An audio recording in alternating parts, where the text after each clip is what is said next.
Welcome to our channel. Today we how to connect with Black Kite, complete guide step by step clearly. To connect with Black Kite, start by visiting their official website.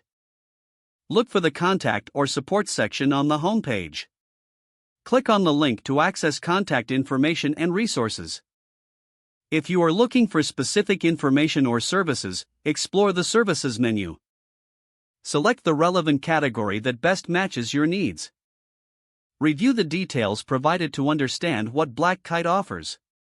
If you need direct assistance, locate the customer service email or phone number. Prepare your inquiry or support request before reaching out. Clearly state your needs or questions in the communication. If you prefer a quicker response, consider using the chat feature if available.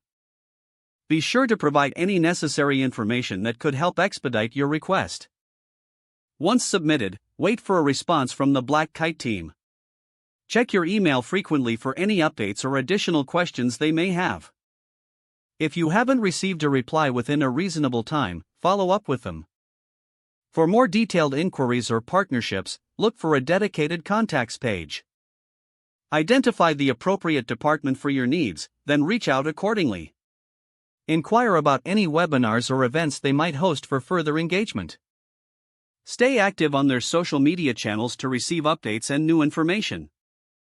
Follow their accounts for additional resources and community interaction. Ensure you engage with their content to establish a connection. Consider joining any forums or discussion groups they may have. This can broaden your understanding and network within the Black Kite community. By following these steps, you'll successfully connect with Black Kite and access the support or resources you need. If the page does not load, refresh the browser or try again in a private or incognito window. Make sure you are using the correct email address, then retype it carefully to avoid small typos. If your password is not accepted, use the reset option and create a new strong password you can remember. Check your spam folder for verification or security emails, then complete any requested confirmation. Enable two-factor authentication if available to improve account security and reduce unauthorized access risk. Don't forget to like this video and subscribe to our channel for more step-by-step tech guides.